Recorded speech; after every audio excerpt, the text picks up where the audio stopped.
We've seen now that we have two definitions of value. The one for the customers, what makes them happy, and the one for us in business, which is the expected future free cash flow discounted at the opportunity cost of capital. We have a choice now. Do we deepen our definition, our insight into what is value, or do we broaden our use of our thoughts around value, which is why do we manage for value and how do we manage for value? We're going to cover each of these directions, the depth and the broadening. First, the depth. Now that we know what value is, an important distinction is to say what it isn't, I think. So I use a simple graphic to convey this distinction. What is value? We've defined the expected future free cash flows discounted at the opportunity cost of capital. In the graphic, we're going to use a blue line to portray this concept, the value concept for the business. We've used a red line to convey what isn't value. Now, the first thing that often comes to people's minds when they think of value isn't necessarily value, it's often price.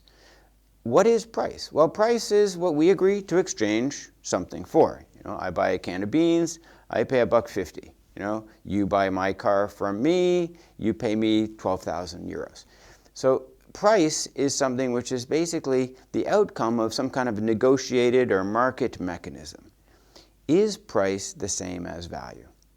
And the answer clearly is no. As we saw in the previous video, price, according to Warren Buffett, is what you pay, value is what you get. So they're clearly different.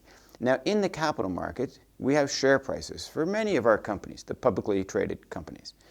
Is the share price the value of the company? If we take the number of shares outstanding times the price per share, we get the market cap, the market capitalization. Is that the value of the company? And the answer is typically that's what we say, yes, of course. But it doesn't quite fit our definition. Is it possible in your management of the business that you make decisions that actually might make value of the company go down, the expected future free cash flows, but temporarily makes the share price go up? Is it possible? And the answer in our executive classroom, when we ask this question, more or less everybody agrees, yes, it's possible. And in fact, most people can think of occasions where it's actually happened, where they saw it happen. Similarly, you can make decisions that make the value go up, but the share price may temporarily, or even for quite some time, go down.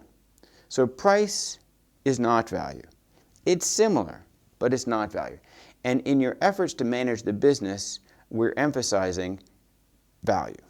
It is not price. You may make decisions that may make price go up temporarily. That is not value. Other things which aren't value, for example, earnings per share or your profit, your annual profit. Is it possible, and we know this is true, is it possible that you could deliver on your profits, your objectives, your hopes, your targets for profit, but do it in a way that damages, compromises the long-term health of the company and what we're defining as value? And the answer, of course, is yes.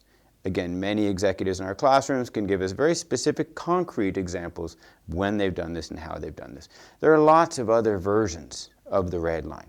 The market share of your company in a given market, in a given product line, right? The revenue, the growth in revenues, how happy customers claim to be in customer surveys, and the list goes on and on. There are many, many metrics we use in business which aren't value, but which are helpful.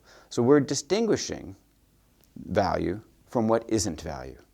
To emphasize in our management for value, when we talk about why it's important and how we're going to do it, let's keep in mind what it isn't. Knowing what it is, step one. Knowing what it isn't, step two. And in many cases, knowing what it isn't is in some ways even more important than understanding what it is.